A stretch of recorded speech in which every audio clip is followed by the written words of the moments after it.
last time when I took the notes from your YouTube videos, all the mind maps I created using that tool. It just give you the very detailed mind map. That's Good nice. mind map. Yeah. So yeah, you can use the free version and check this thing. I done around 50 around YouTube summaries from that this thing, and then now it's asking for the paid version. But try it. I'll share the link. Node GPT is really good actually. I liked it. So you Now are it is paid. creating the mind map from the YouTube videos. Yes, exactly. That tool, that GP is really good, but now it's asking for subscription. But I done around 50 videos, like book videos and this thing, your videos also. So it was very good tool for mind map generation.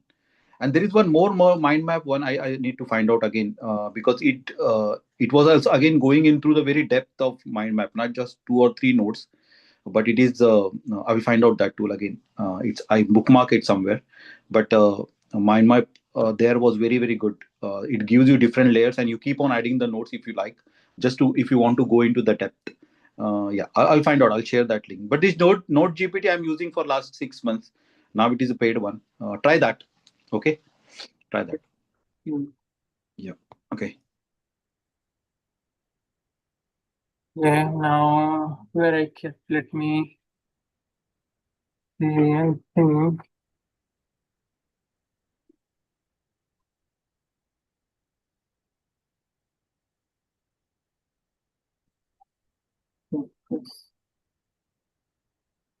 Again, because the DDD like awareness exercise which we are putting our count there. Mhm. 3 by 5 is how many times your your mind wanders, compared to three is when you are able to focus on the work. Is that correct? 3 by 5. Partially correct, not fully. Okay. I will tell you what exactly it is. Okay. Yeah.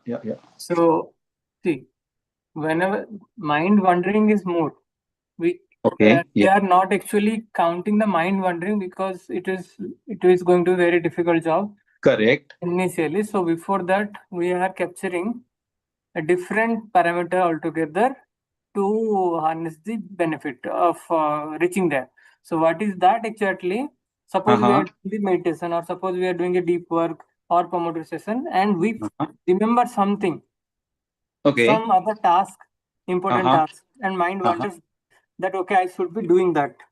Correct. There is some irrelevant thing will come up automatically. So that's a distraction, right? That's a distraction to the mind.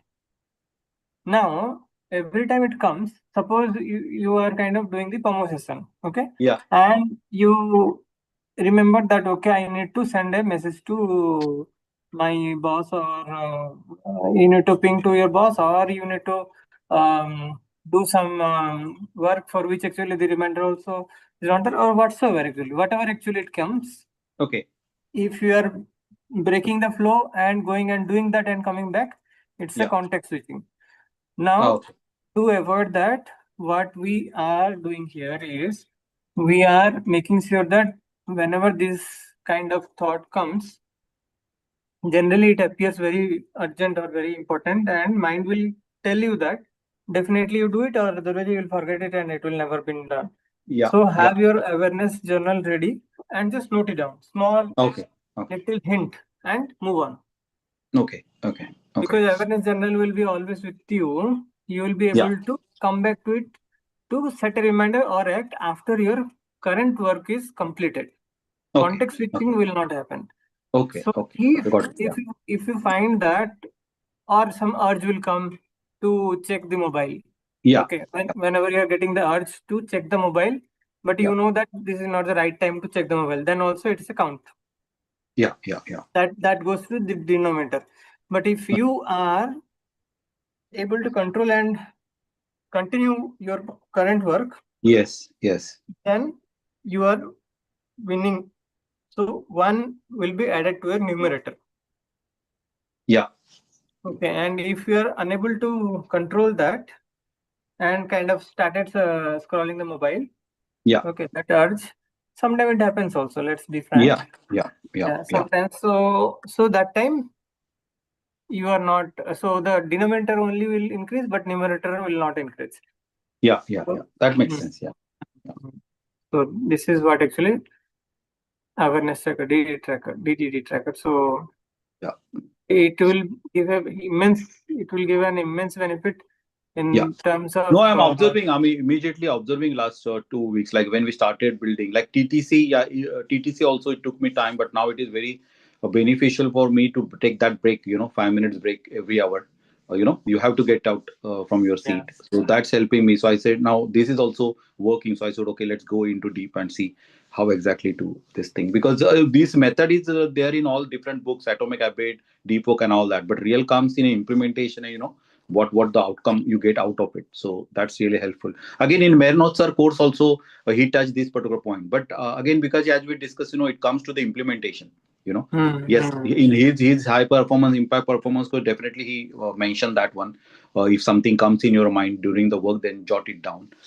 I challenge that thought actually. I will explain you later. I challenge Mm-hmm. his thoughts at that time, but he explained me very nicely. But Okay, yeah, but at the end, it's the implementation. What's your own experience? That's actual learning. Yeah. Thank you. that's correct. Thank you. Thank you. Yeah. Yeah. Okay. Yeah. So now today we are going to continue the focus session 6. Yeah. So let's see the recording if it started. Yeah. Yeah, we are.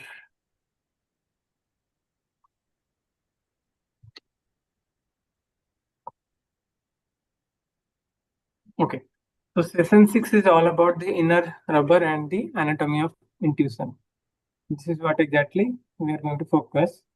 So it says that in the 1970s, a young filmmaker was offered a standard deal by a major Hollywood studio to finance his script. The catch was that the studio would retain the power to change the film before its release. Oh, the catch was that the studio would retain the power to change the film before its release. Valuing his artistic integrity over financial security, he refused the deal, choosing instead to risk his own limited profit to buy total creative control. He ran out of money and was rejected by 9 banks before finally securing a loan to finish his project. The filmmaker was George Lucas, and the movie was Star Wars. Making such a bold, risky decision requires an immense inner compass, a North Star that steers us according to our deepest values. Goldman explains this. Goldman explains that this inner rudder is powered by self-awareness. Here also the self-awareness came into picture. So it is powered by the self-awareness, specifically our ability to decode the internal physical murmurs of our bodies over the course of our lives. Subcorti- Subcortical neural networks in our brain gather and store lessons from every event we experience.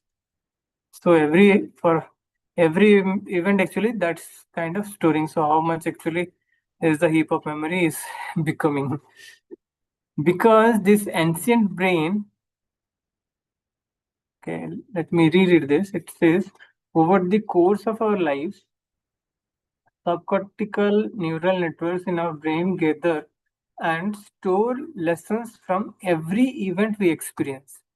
Because these ancient brain regions are poorly connected to our verbal neocortex, they communicate their wisdom to us through our gut. Oh, today only I was reading more about gut and mind connection. So good. It's again RAS in activation. Yeah. Yeah. Yeah. So they communicate their wisdom to us through our gut.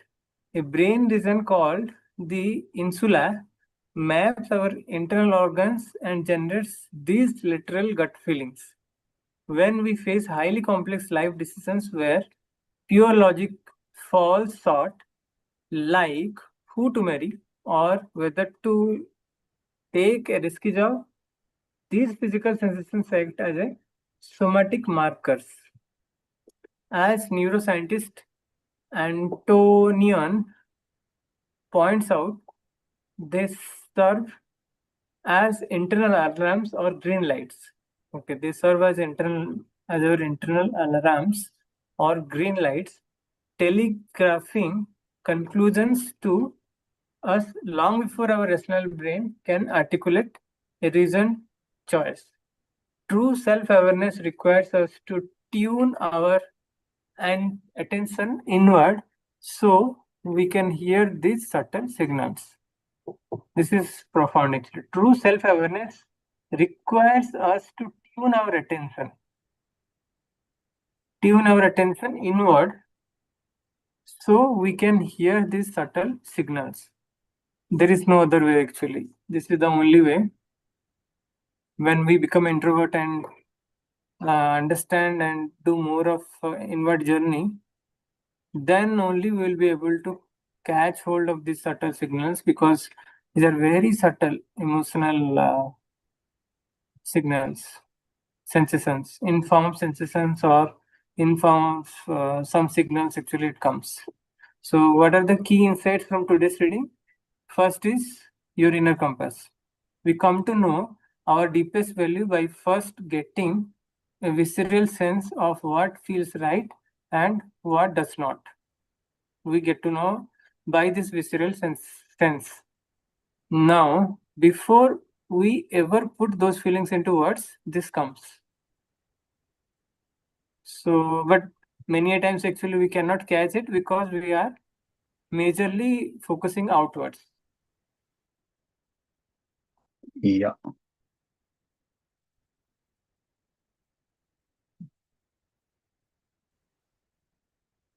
Yep.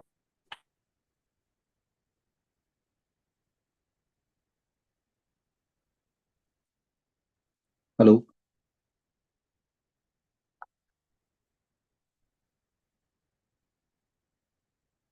Hello.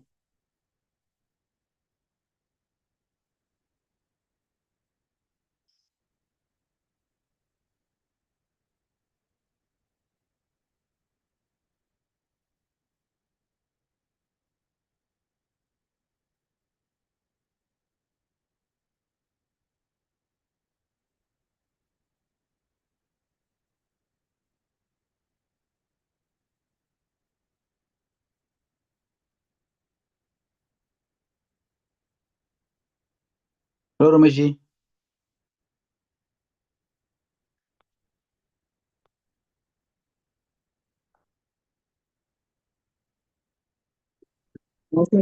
Hello. Hi. Yeah. I think because it just dropped. I think his net connection. Oh, because he just got it. Yeah. He's. Yeah. We started the session. It dropped out somehow. He will join us. I was outside buying some materials for the house. Ah. Okay. So I thought we looked at the shop and then busy Yeah. road. I realized, let me just try and get some of vibrations a bit. Yeah. Yeah. I always find that even if it's for a few minutes, I join like Yeah. Do that. Because I found these sessions useful, because once you start, or whatever time of the day, once you get these positive messages, no, because sessions are always positive. It keep you on positive track throughout the day. correct. Throughout, Yeah, because I don't everything know. doesn't go in the everything doesn't fall the way you planned. But at least if you remember the session, it's you bring back to the Correct. positive track. I'm 100% on that. Yeah. Great. Yes, because we lost you. Okay, sorry. Yeah. Yeah, Yes. there is some network issue, Okay, so fine. I have rejoined. Okay. So continuing where actually we left. Yeah. Yeah. The second key insight from today's reading is the body's map. What is the body's map? It is called insula. The insula acts as a control center, monitoring our heart, lungs, and gut. Basically, the bottom top brain. So, monitoring our heart, lungs, and gut. People who are highly attuned to their internal emotional life show high insula activation. Yeah, that is the emotional center, also limbic system. So, that shows actually high insula activation, while those oblivious to their feelings have sluggish insula activity. The third and last insight for today's reading is somatic markers. Physical sensations simplify complex life decisions by guiding our attention towards smarter options. Physical sensations simplify complex decisions. Okay, but the catch here is we need to be so trained enough that we can catch hold of these physical sensations. Mindfulness actually is a great practice by which actually we can achieve this. Yeah. I am doing this actually these days a little more along with the Raja Yoga meditation, or I am kind of combining many a times both. So physical sensations simplify complex life decisions by guiding our attention towards smarter options. Ignoring this bottom-up circuitry often leads to choice we regret. Often leads to choice that we regret if we ignore this bottom-up circuitry. It is not only the top-down is having the major importance. Obviously, that is the control center, but the bottom-up also circuitry is having very important part to play. Am I audible? Yes. Oh, great. Yeah. For a moment, actually, again the Yeah. but No. it stayed. That's good. So before coming to the reflective questions of today, two questions that I have kept, let's go through the visual representation of whatever we discuss. So this is the somatic compass, right? So how your biology decodes the unknown.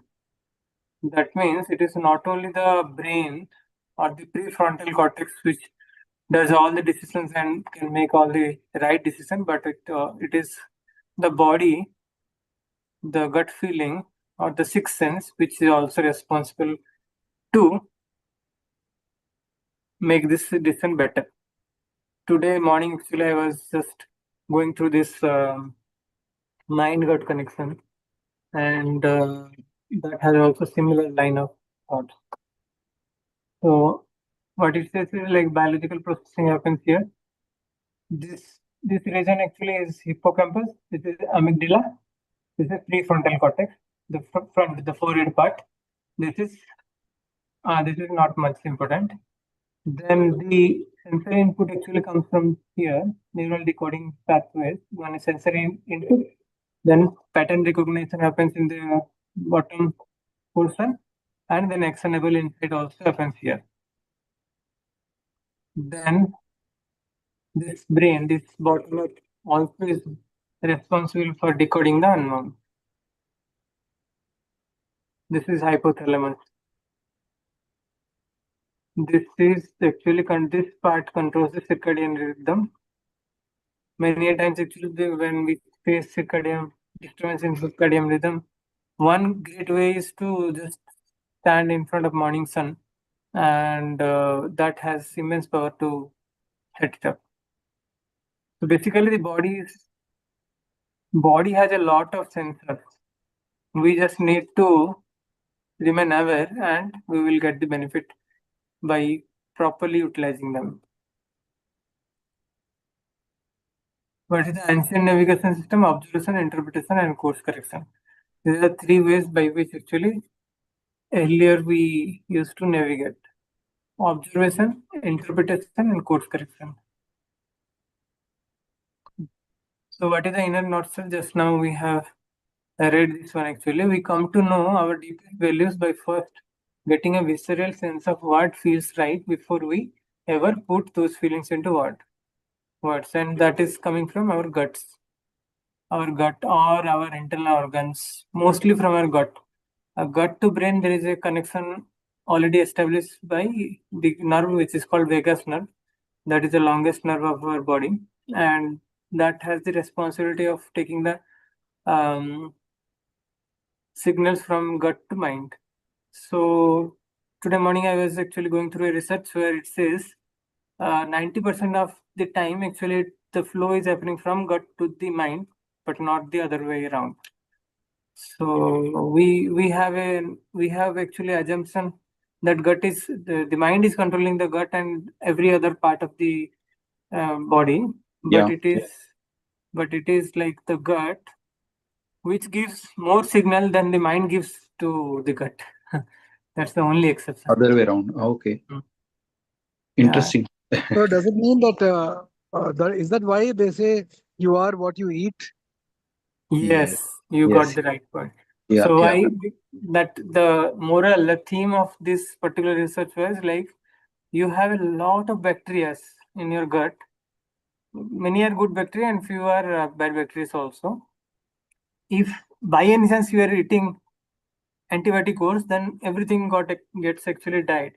The good and the bad bacteria, and it takes around 6 months to get it restored again. So But to if the you eat most probiotics, possible, we should avoid the antibiotics and make sure that we feed our gut so nice, so right food which would be having prebiotic and probiotic. So probiotic and prebiotic also the definition is said like one is to feed the gut, one is directly the food of the gut.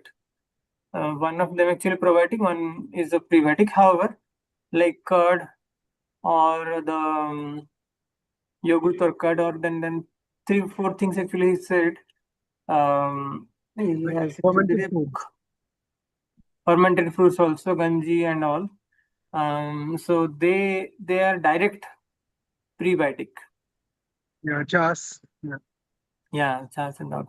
And there are few other foods which help growth of the prebiotic. Prebiotic actually feeds on them. So those foods also we should eat so that our our gut becomes and remains healthy, and the gut line will not be a leaky gut line. If the gut line is leaky, then the brain fog actually happens because the gut is unhealthy. Then gut Yeah. will send all poor signals to the brain, and even though you have all the capacity, everything, all the knowledge, you will not be in a position to decide. You will not be able to position to remember properly or even understand the simple things. That also happens to in the extreme condition. So we That need to means be careful in our food that we take. means in families where food is not cooked with good consciousness, that can severely affect people who are not meditating or of a higher consciousness. Food can directly affect you in that case, isn't it? You eat And too the much other way outside. around to see is one who is not having the right diet can hardly meditate. The meditation will not happen if the food is not right. Right. And one more thing, I remember Ekadashi, they would say, talk to your stomach and tell the stomach that tomorrow you're not getting food, don't worry. Then it becomes Yeah. easy to. The way actually, yeah, that is scientifically also proved. The way to restore your leaky guts, that means first we need to repair, right? To repair the leaky guts and leaky brain, the best way is to first stop feeding the bad bacteria, and that bad bacteria feeds with processed food and sugar and those kind of packaged food, packaged foods. So just completely stop that. First step. Second step is fasting. 14 to 16 hours of fasting at minimum when we give, then we get enough time. We are giving enough time to the gut to reset the leaky part of our gut. Okay, leaky walls. But Leaky gut. there is a catch here. Actually, people who does ekadasi, they believe that they don't catch the scientific signals. They just go with some religious beliefs, and they believe that okay, whatever is allowed to eat, let me eat in surplus manner. Okay, Yeah. be it sabudana or be Sabudana. it even potato chips also they eat Yes, yes. because potato is Potato. allowed. Potato is allowed. They think that Yes, okay, like potato chips is also allowed, but yes. potato chips is going to give even Worse. worse. Uh, Correct. yeah. So that is why the balance between the religion and the science is very much required. Otherwise, Correct. it is blind faith. Blind faith will be thinking that okay, I did Ekadasi, God will bless me by eating fried potato chips. No, sorry to say, it will not work Yes, like yes. that. I know that's true. There is a scientific way that there is a scientific connection why fasting is important, and to follow that, religion also has a very good, deeper connotation of each of the scientific Yes. practices, so that Because becomes originally, easier. But people, all these religious practices came that basically from spiritual awareness. hmm, But after the master dies, or the books don't get interpreted correctly, then people will create their own interpretations from a lower consciousness. Then it hmm, goes, hmm. So even if someone is not able to fast fully, yeah. at least for 14 to 16 hours on a daily basis, or at least 5 days a week, Yeah. that is called intermittent fasting. That is also good enough for giving the gut enough time to recover. Right. It is once a week also if we do without any carbs, that will do a lot to Yeah, give us yes. heart attack, diabetes, But in thyroid. Ekadasi, actually, you will see that only carbs people eat. Uh, Be it sabudana is only carbs, nothing else. Potato is also only carbs. carbs, yeah. Many of the things they eat as a carb. Other things are also recommended, like I think peanuts are also allowed, but hardly people Yes. eat. Or Yeah. that Rajgira, Yeah. those Shingara, things actually, Shingara. those are not tasty. So many actually avoid the not so tasty items and feed their stomach with tasty items, and assuming that it is doing all good. God Yeah. is blessing me, and that's that. It I will was doing, definitely.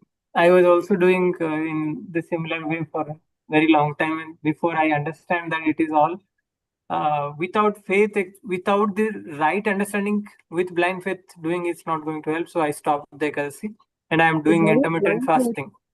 Actually, it's not even Intermittent blind faith. fasting I am doing. Oh, that's wonderful. But it's not even blind faith. I think that it is basically ignorance. They're still affected a lot by the senses. So they will find some excuse and say God is approved and then we'll go and do it. But actually, the truth is that it's not God, it's actually interpreted by somebody down the line and the message gets changed. Hmm. Yeah. So fasting, full day fasting is also really important and really beneficial.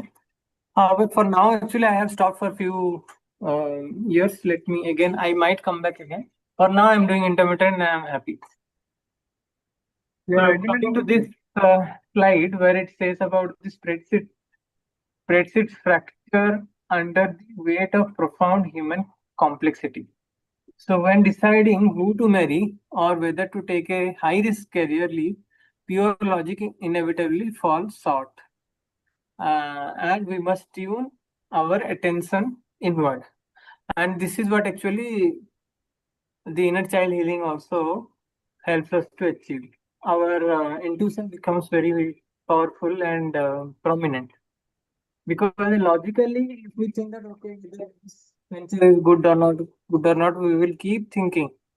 But once our intuition, our gut feeling is also made stronger by clearing the blockages, this actually helps us to take the right decision when the right alternatives are in front of us. So right.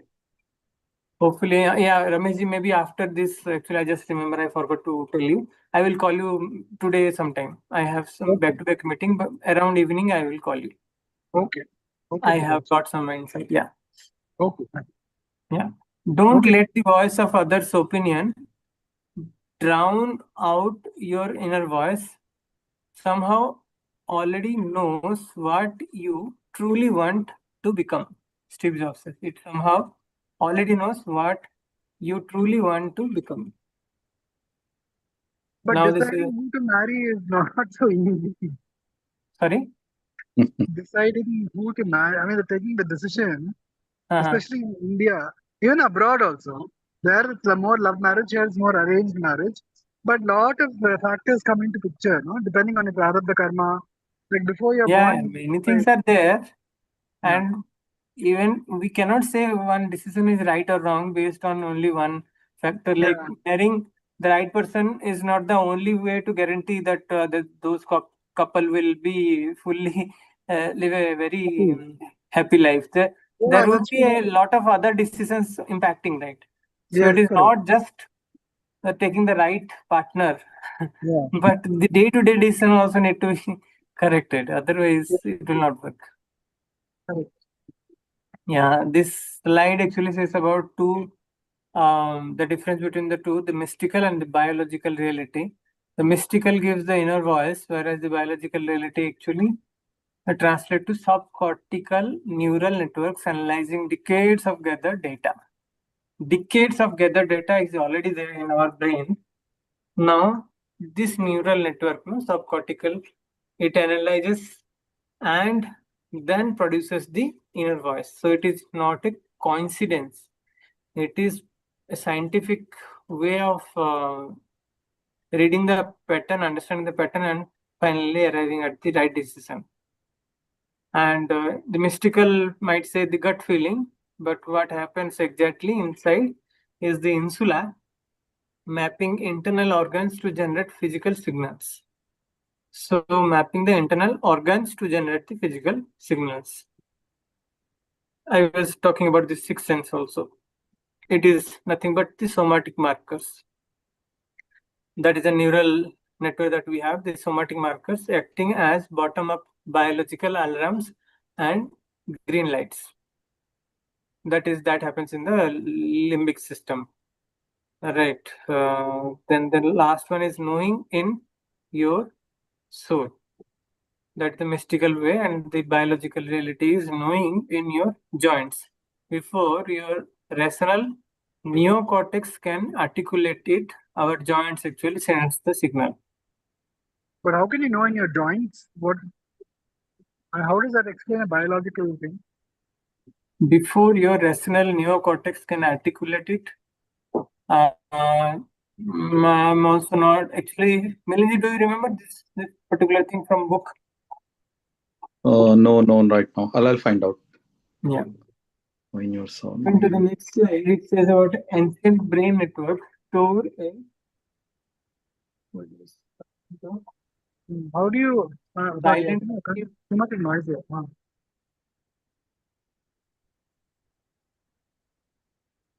Hello. I think his net gone. Yeah. Drop off. Yeah. Okay, by any chance, by chance, actually, I kept my mute. I kept myself on mute. Okay, now it is audible, right? Yeah, yeah, yeah. Audible. Yeah. So this slide says about ancient brain networks store a silent archive of every life event. The archive is stored in the innermost cortex, that is, over our lifetime, subcortical neural networks gather and store lessons from every event we experience. From every event we experience, the learning or the event is getting stored. Then, where the communication gap happens, these ancient brain regions are poorly connected to our verbal neocortex. So this But is ancient. is this biological science? This looks like spiritual science. Yeah, it's a combination of both. Yeah, they are trying to connect. Yeah. They're trying to connect spirituality with the biological. Yeah, Yeah. there are Because three how ways. do you explain multiple lifetimes in the brain? Multiple lifestyle where it is. It says here, that over our lifetimes, the archive over our lifetimes, multiple Not lifetimes. lifestyle, lifetimes, yes. Yeah, multiple Throughout lifetimes. our life. That means throughout our life, actually, whatever is happening, all the events are getting stored there in the No, form but of archive. it says over our lifetimes in plural. So that means it's talking about more than one life experience. Yeah. Everything is getting stored. No, it is not only So how one do life. you? We have How like does it? 84 births as human, and all birth, whatever we experience, that gets stored in this particular part as per the science or as per the biology, but as per the spirituality, it is stored in the soul as in the form of sanskar. But you see, as per biology, this moment the body dies, the brain will die. No, so how does Soul is not these dying, no? Soul is not dying. This faculty actually is a part of soul. That is why the modern science or the modern biology is failing there. If a person is dying and everything is getting stored in the brain and brain is also getting rotten dead? Yeah. and destroyed, then how the sanskaras are getting transform yes. next life. Correct. And very good example is the next life. Few children are born talent with something so well. So Yes, little correct. child they have such a brilliant exhibition of their talent and skills in a particular thing. So they Yes, are no, actually they have done it in the past life. Past I life agree. sanskar actually is helping. I agree with all that. I believe in all this, but I'm saying, as per biological science, in what way can they explain this diagram saying that in this part of the brain, multiple lifetimes of experience is stored when the brain cells die at the end of the life? So, in what way does that connect with the previous lives biologically? Was the question. Biologically, if they are believing or not, let it be. We are not concerned. We know now. Okay. We as a spiritual person, we know actually how actually it get transmits. So Okay. with that So, understanding, let's proceed. okay. So, this diagram basically, this book is actually extending beyond material biology. Okay. Yeah, yeah. Okay. Okay. So here actually the communication gap is explained where it's the ancient brain where it is, everything is stored. Regions, ancient brain regions are poorly connected to our verbal neocortex. And what is the result? The result is they cannot speak to us in words. They must communicate their vast wisdom entirely through physical sensation. That's where actually it is very important for us to be more aligned with our sensations. People who does this vipassana practice, in particular, I know they very much face this particular way of communication, that is physical sensation. Right. Physical sensation and emotional sensation. There are two type of sensations that exist in unified mindfulness. So these days, actually, I am exploring more into this particular topic called unified mindfulness. Very soon, actually, I am going to bring this also to our community, wherein actually how the mindfulness can be very, very, very easily kind of uh, in practice. Actually, we can bring very easily. Actually, it is not that difficult. So, yeah. But mindfulness can very, very easily be inculcated, practiced, right? Through this Yeah. technique. Yeah. Mindfulness actually, everyone knows what is the mindfulness conveys, but practicing and beholding this particular practice throughout the day is a tough challenge. Right. Wherein actually I am now putting a lot of effort to understand how we can achieve that state effortlessly. That is my primary research topic these days actually. So once I get more success on it, I have already got some amount of success. Once I get more success on it, I will bring it to our inner circle. What is Those, what is those it that you're learning? Sorry, the sound is very loud here. What are you learning? Because my experimenting on mindfulness mindfulness. topics. Okay, okay. The technique on how to practice mindfulness. Yeah, yeah. Many methods are there. There are around 46 methods to practice mindfulness. Which What of is the methods? 46. Oh, From one philosophy, one book, or from one stream, actually, I'm saying. If you go to the Vipassana, there are not many, but one profound way of body sensation and through breath, actually, it has been quantified. But yeah, many different systems have different way of expressing the same mindfulness. Objective is same, paths are different. hmm. So coming to the Yeah. next slide, it talks about the insula. The insula operates as your biological mapping system. So we can think that this prefrontal cortex at the forehead, near to that the insula actually is present, and that is the control center. That's what, if you remember, if Saturday in circle I have already discussed it in detail, how this is also called as a CEO mind. And actually for our willpower, for our decision making logically everything actually is getting very much controlled by this part of the brain. It's the control center that monitors the internal organs to generate literal gut feelings. So how the high insular activation happens? Highly attuned to internal emotional life, strong connection to the inner compass. When we are highly attuned to the internal emotional life, and a person who is introvert can easily attain that. A person who is extrovert and always try to engage his or her senses in the outside world, but not interested to go deeper into the internal system of this highly complex machine that is the body and mind, for them it is difficult otherwise. So sluggish insular activity is oblivious to feelings, totally disconnected from internal guidance. Wow. Right. So that means we can teach all this to children right from their young age to give them a paradigm shift in education. Yes. Okay.